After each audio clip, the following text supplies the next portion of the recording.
Thank you very much, Darren. I appreciate it. Monday of this week, I was in Atlanta, Georgia, and I had to address the international delegates of the Pride organization, which is a private organization focused on parents, family, and the prevention of drug abuse.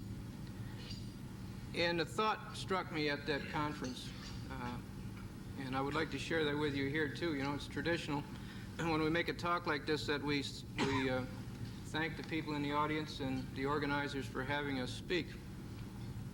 I would like to turn that around and thank all of you for coming to an event like this, particularly a topic on law enforcement, and more specifically on drug law enforcement and how this system works. Because drug law enforcement cannot do this job by itself. We need all aspects of society. I think this is such a fine group here, and learning about the group this morning to find that we have people from the school, from the community, from the high school, the scholars, and from the criminal justice program here at this institution. I sincerely mean that. And I think as I go through my talk today, you will also certainly come to appreciate the fact that all of us together, no matter what we do in life, are going to have to pull together if we're going to solve this drug situation. I know in the previous lectures you've heard an awful lot about the relationship between drugs and crime, and I really won't dwell on that this afternoon because I think it's really a given and you all understand that.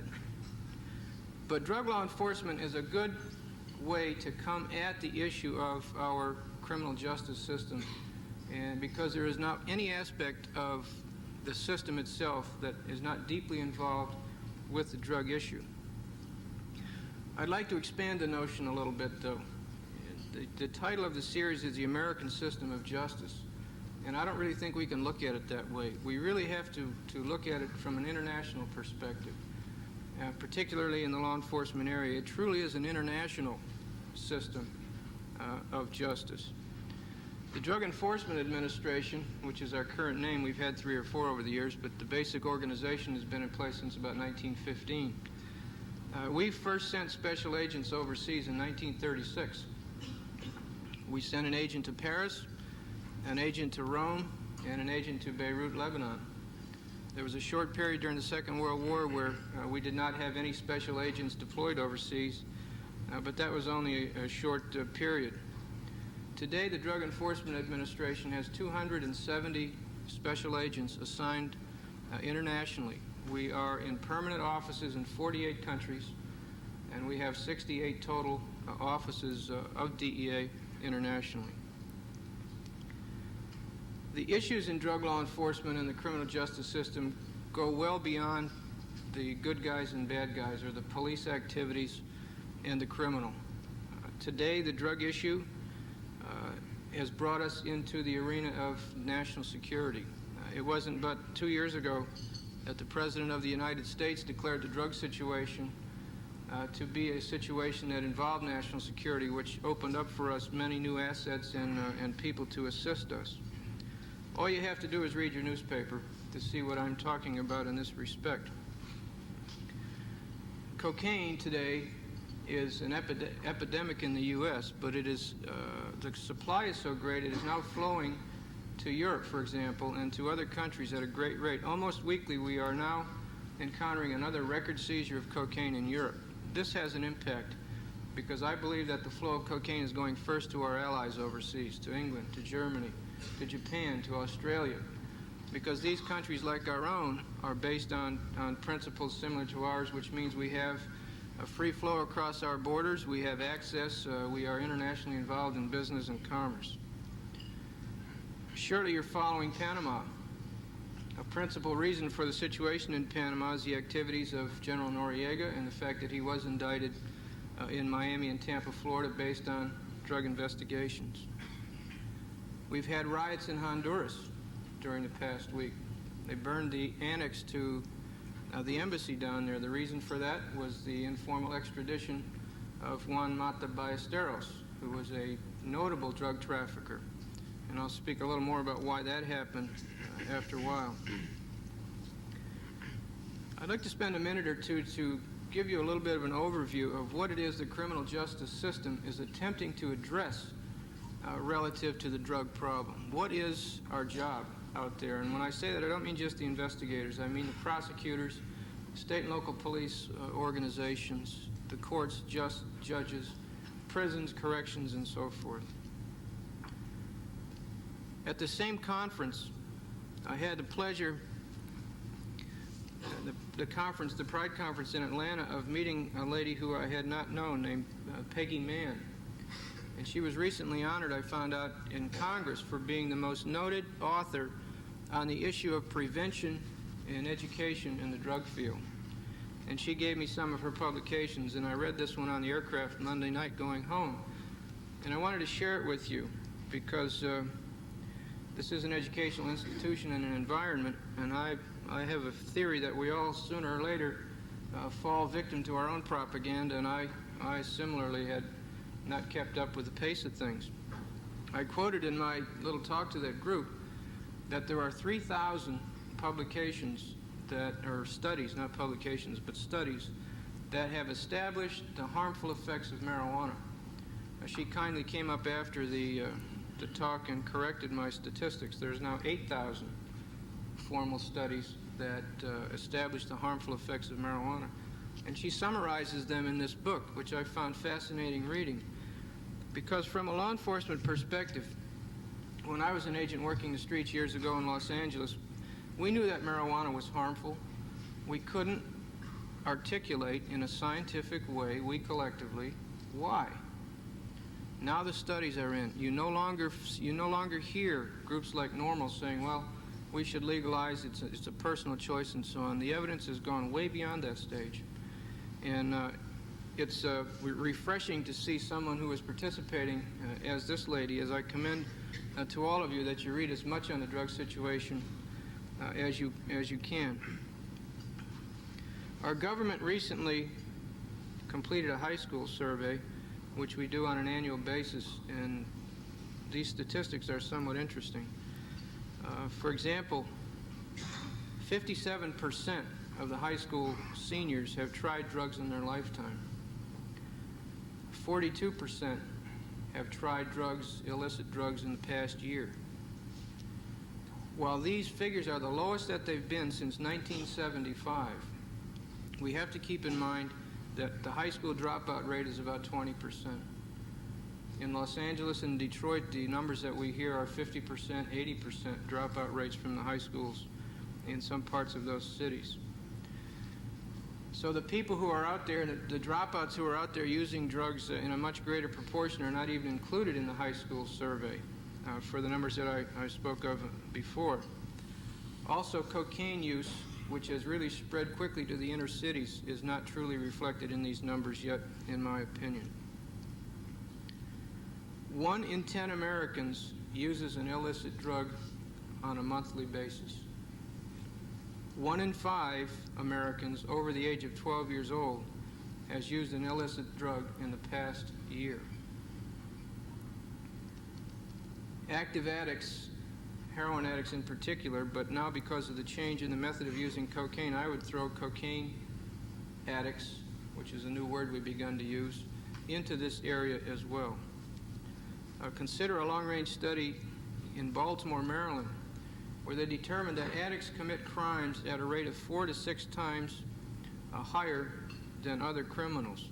They studied 231 drug addicts in Baltimore and determined that in the course of 11 years, they committed amongst themselves over 500,000 crimes in that city. Cocaine, crack, as you've heard it, and I might just tell you what crack is so that it's clear. Crack is really smokable cocaine. It is cocaine base. When cocaine is made, it comes from coca leaf. It's a coca paste. Then it goes into coca base, and finally into cocaine hydrochloride, which is what we've traditionally seen in the United States. The traffickers are taking that process back one step chemically, back into cocaine base, which is a smokable form of cocaine. This form of cocaine is much worse on the body because it reaches the brain much quicker as it is absorbed in the lungs as opposed through the membranes of the nose when you used it in a traditional snorting sense. We are finding with crack that cocaine is an enormously powerful substance that causes compulsive use and reuse. I would say at this point, and there's many medical experts who agree, that cocaine is probably more addictive than heroin, and this is a new thought. Years ago when I went through training school, we always used to have a very fine distinction between cocaine and heroin, and we would say that heroin was addicting, and we would say that cocaine was habit forming. There was a difference.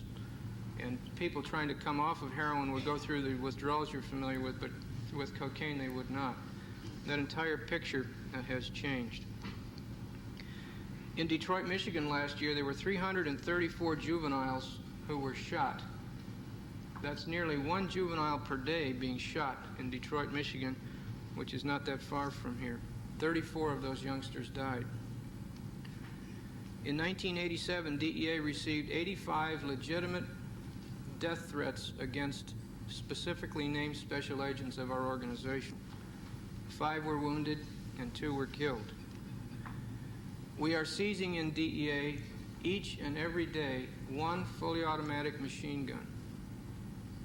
In addition to that, we are seizing 11 other weapons every single day in the United States. We have found that the streets are now so dangerous that we have actually taken a management decision to arm our special agent personnel with what's known as a Colt SMG submachine gun. And over the course of the next year or 2, this weapon will be a standard issued weapon for our special agents on the streets of the U.S. We must do this. We cannot ask our agents to be out there with a standard revolver. The firepower they face is too great. A recent survey was done by a major newspaper in the U.S. of treatment facilities, and they found that 70 airline pilots were in treatment for cocaine abuse.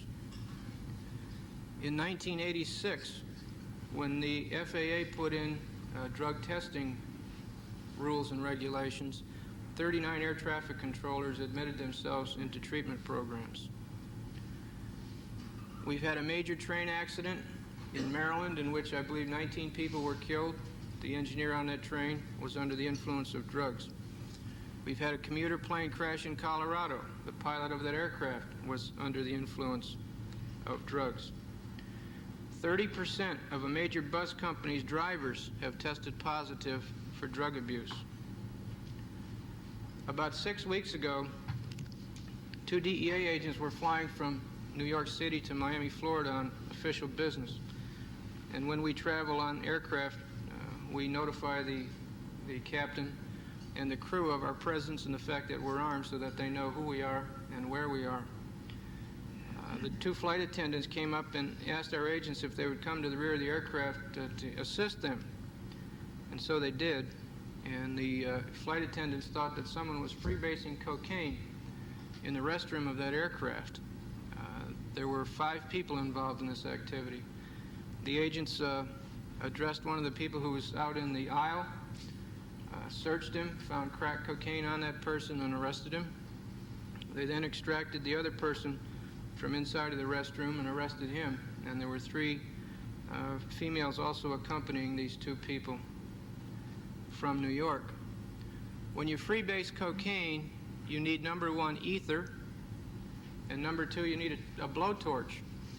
They're usually small. They have a little bit of gas in them, about that big. The explosives experts tell me that if that ether had been ignited with that blowtorch, of course that plane would have crashed. Because of the pressurized environment in an aircraft, the explosion is much more exaggerated. These were not 2 people from underprivileged homes or the ghettos or what have you.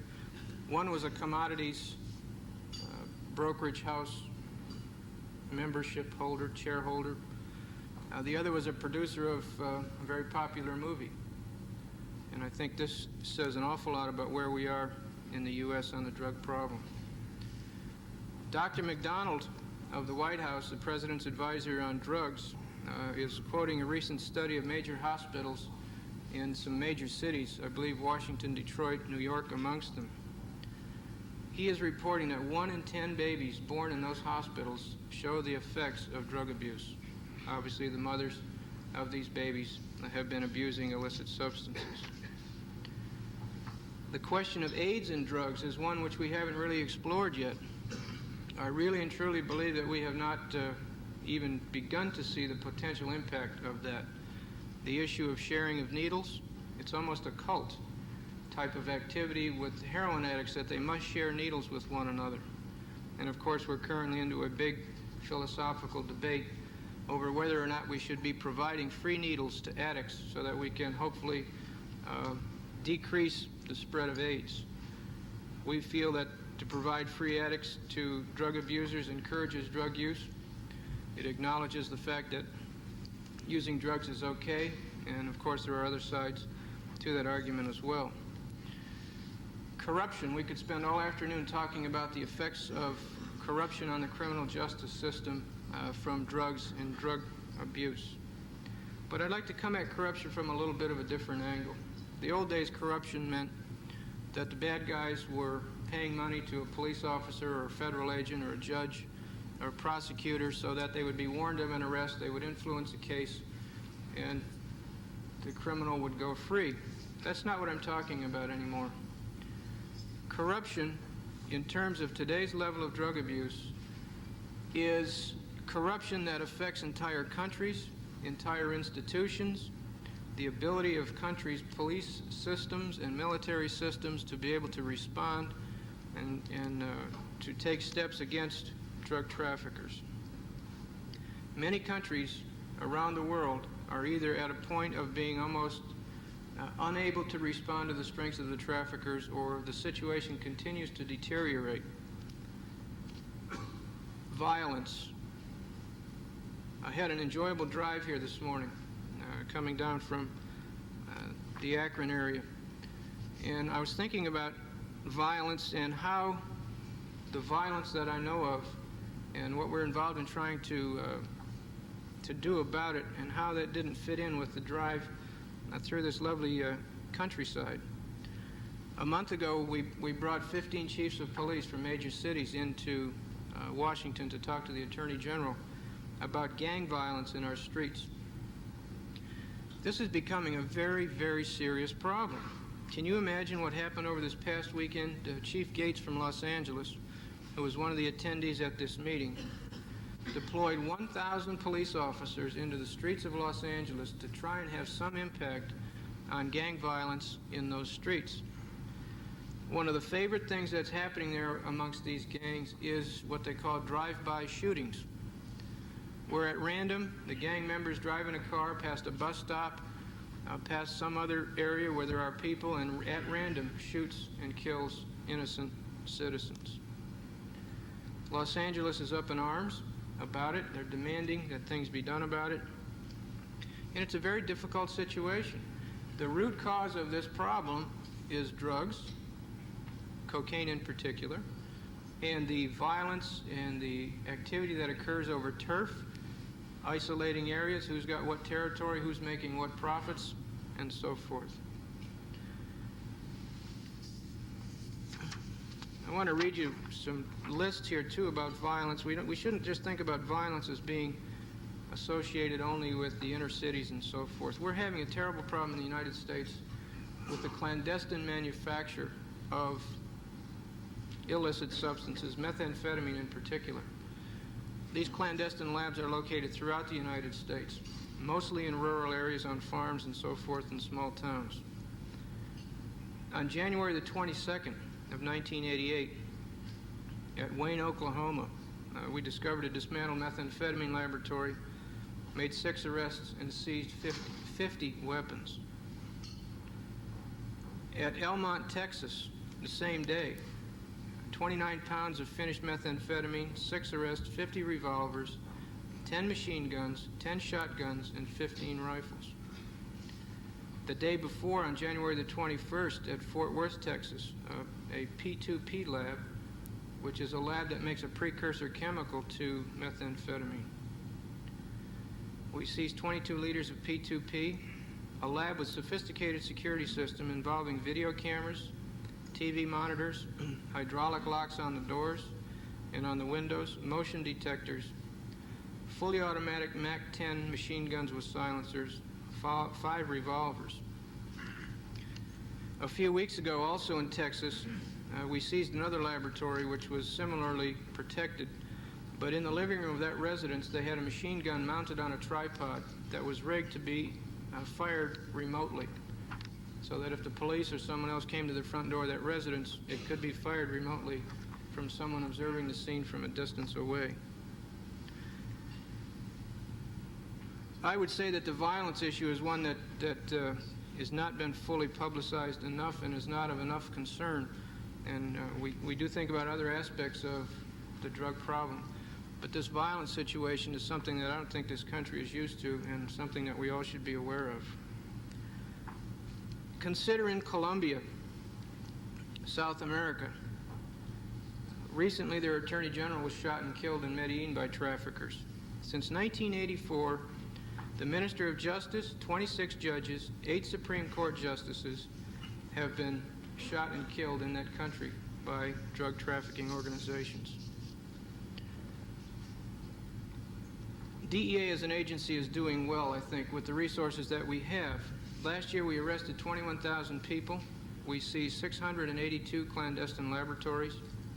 We seized 73,000 pounds of cocaine, which was processed through our laboratories.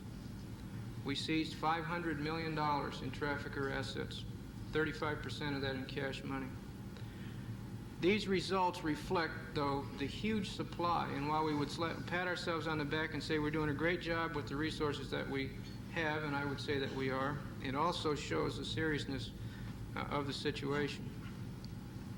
Our prisons today are designed to hold 28,000 prisoners. There's currently 44,000, or an overcrowding situation of 60%. Over 1/3 of those people are there for drug reasons. It will take us $5.5 billion to build enough prisons to hold the prisoners between now and 1992. What a terrible waste of resources that is.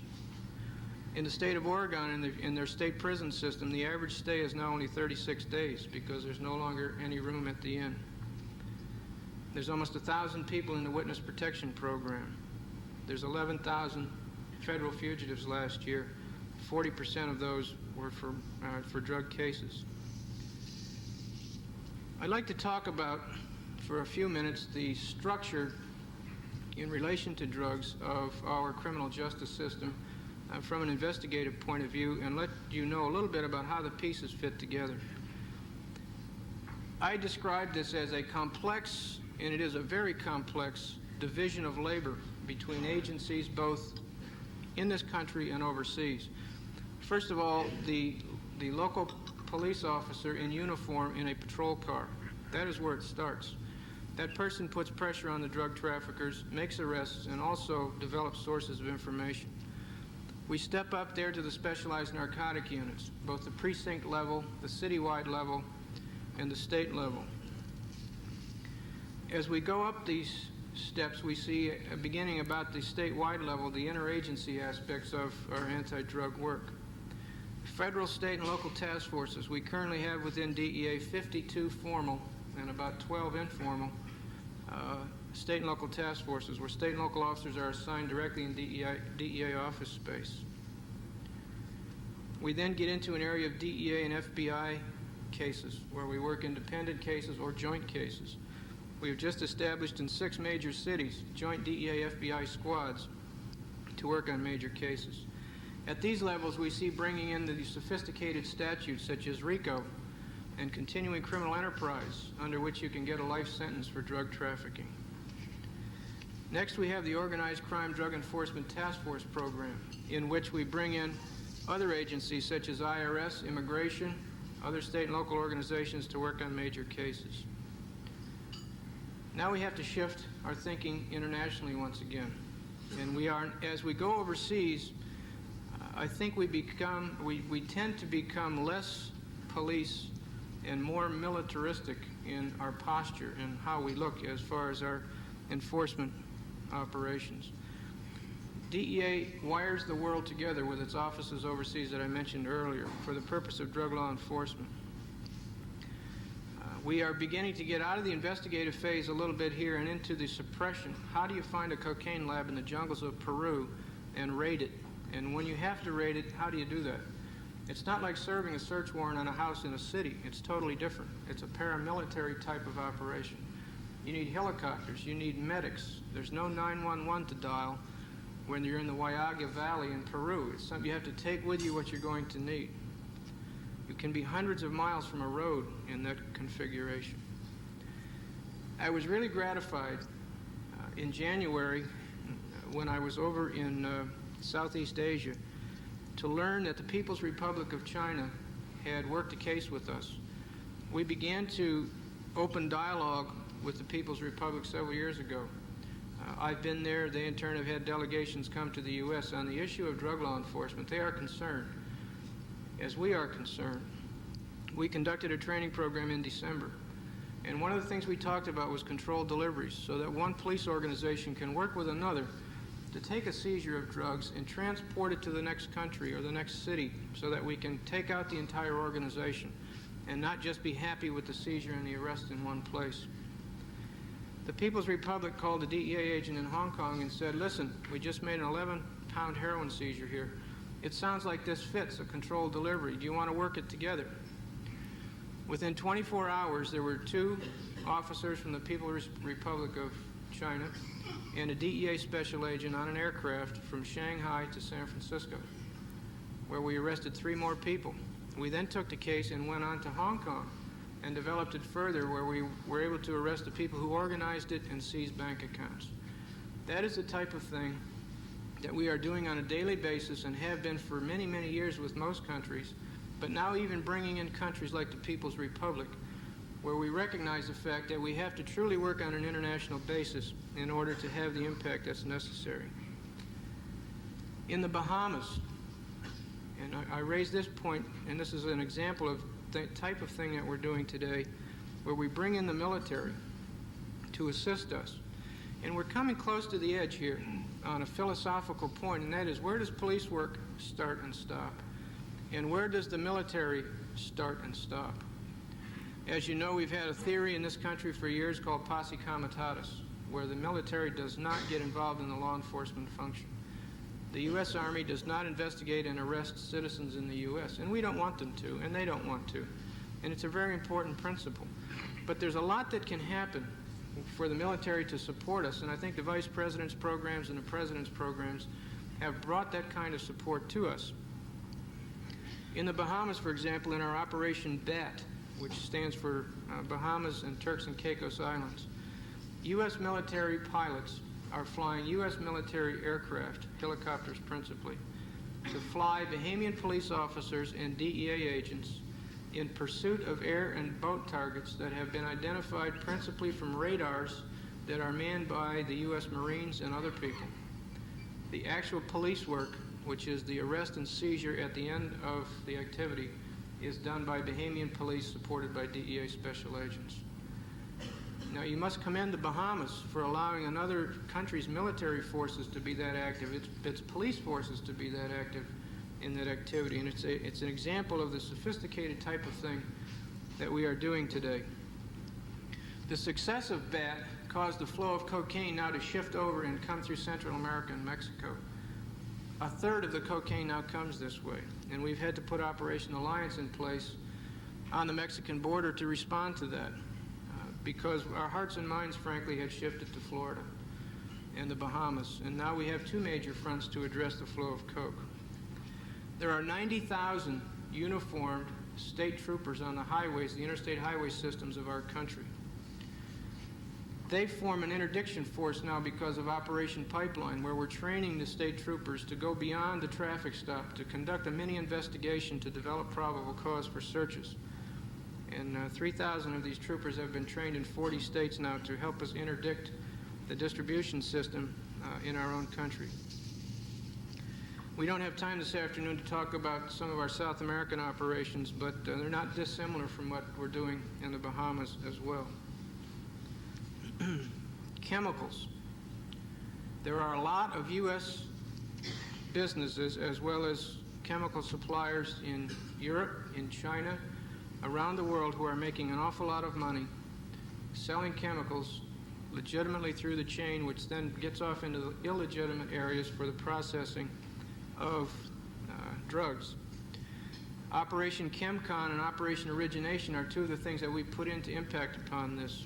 In the case of ChemCon, we are addressing ether and acetone, which is used to process cocaine. And since 1983, we have seized 22,000 55-gallon drums of ether and 11,500 barrels of acetone. The ether alone, if processed, would have yielded 264,000 pounds of cocaine. So we must come at the problem not only from the strict law enforcement aspects, but try and develop other kinds of pressures as well. We've identified 20 what we call outlaw chemical firms in the U.S. who do nothing but sell chemicals to lab operators. And we've already indicted 6. In one of these cases, we seized $750,000 in cash, $1.5 million in real estate, and more importantly, 10 tons of precursor chemicals. A few weeks ago, we seized a tractor-trailer in Baltimore, Maryland, which was headed on a milk run to Texas and California. And we seized the equivalent chemicals that would have produced 170 million dosage units of methamphetamine from one clandestine shipment on one truck. We have pending in Congress new legislation to help us control these chemicals better, and we could use whatever support is possible in that as well. Our House and Senate have both held hearings, and we need this quite badly. DEA also controls the medical industry, pharmacies, doctors, manufacturers, wholesalers, retailers. The next time that you have a prescription, look for the DEA number on it. We register 755,000 registrants throughout the U.S. Some of these people, unfortunately, are also trafficking in drugs. Not many, but enough that it is quite a problem. We have a force within DEA that investigates these activities as well. We have an intelligence system that we call ARCOS, which we help to identify those who are trafficking in these illicit drugs. We can now tell you down to the zip code how much of what drugs manufactured or brought into the U.S. are shipped to which zip code in the United States. 1,500 companies ship us their records, mostly computer tapes, which we then massage through our own intelligence systems to find out who is receiving an excessive amount of these various medicines. And then we conduct our investigations accordingly. One recent case in Detroit was called Unirex Corporation of Michigan. They were into forged prescriptions, Medicaid, Blue Cross types of fraud. They trafficked in 10 million dosage units of drugs out of 30 pharmacies, which we have seized. 25 defendants were prosecuted. Domestic marijuana eradication and suppression is a major part in our law enforcement efforts in the drug area. I am quite concerned that the United States will shortly become the world's largest marijuana manufacturer and producer. Currently, 20% of the marijuana available in the U.S. is grown right here on our own soil. We are now seeing marijuana samples with a THC content, which is the active ingredient, as high as 20%. Never before have we seen this. A year ago in talks and speeches, we were saying the highest we'd seen was 14%. The average Colombian marijuana, which was considered the best, is always about 6 or 7%. We are experts at this now as well. We have gone off the farm and into indoor growing operations, which are now supported by computers, which are controlling light, when the light is, the angle, the intensity, fertilization, drip irrigation, and so forth. Last year we seized 1,200 of these indoor type growing operations. And in these cases we see 1,700 weapons as well. Our strategy is to arrest traffickers, to take their assets, and to seize their drugs. And we are working diligently in the asset seizure aspects as well. We made 12,000 seizures of assets last year. Cash, houses, businesses, buildings, cars, boats, planes, you name it. We've even seized herds of cattle in brothels in Nevada. As I mentioned earlier, a half a billion dollars in assets were seized last year, 35% of that in cash money. That amount is the equivalent of DEA's budget. We seized our budget last year in trafficker assets. The Pentagon spends DEA's budget in 4 hours, from the time you had breakfast this morning until lunch this afternoon. The Pentagon spent the equivalent of our entire budget for the whole year. In Operation Pisces last year, we seized $78 million while washing trafficker funds in the amount of $125 million. In that case, 8.6 metric tons of cocaine was seized. 350 arrests were made, and $12 million was seized in Panama. In closing, and before we take questions, I would like to explain the coordination that's going on in all of these activities very briefly. Our coordination mechanisms today principally flow out of the Drug Policy Board in Washington, which is headed by the Attorney General, and there is a supply side and a demand side to that policy board. There are 5 committees of the board, each of which is responsible for managing a strategy in the principal areas of effort. Those areas are investigations and intelligence, which are headed by DEA, interdiction, which is headed by the Commissioner of Customs, co-chaired by the Coast Guard, a commandant, and supported by the Vice President's National Narcotics Border Interdiction System and DEA's EPIC El Paso Intelligence Center at El Paso, Texas. The 4th is the International Committee chaired by the State Department, and the 5th is Prosecutions, which is chaired by the head of the Criminal Division at the Department of Justice. 34 federal agencies today have a responsibility in the drug battle. In the field, we are coordinated through the U.S. Attorney's LECC organizations, and in the United Nations by the Honolulu and other organizations as well. This is a very bright picture that I've painted this afternoon. And certainly the question that I must ask myself all the time is, what is the answer? What can we do to have a better impact? I get paid every day to worry about the answer to that question. And we do worry about it. And we cannot get discouraged. There is an answer out there. But the answer has got to be everybody pulling together to see what kind of an impact we can have. Now, that's easy to say. But what's most important is the political will to do something. The political will on the part of Congresses, on the part of presidents, on the part of CEOs and corporations, school principals, families, and most importantly, individuals who are using drugs. We simply have to stop.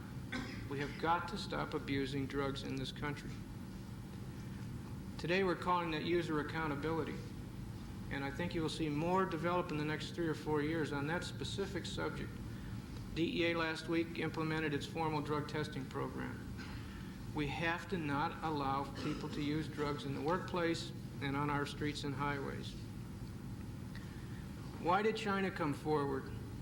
Why are we talking to the Russians about drug abuse? Why did Honduras ship Mr. Mata to be tried in the United States in Los Angeles? The answer is they too have, I think, woke up to the realities of the situation. This is much beyond a problem in the United States today. It's now a worldwide situation that requires a worldwide response. I think today's true enemy is drugs in our country.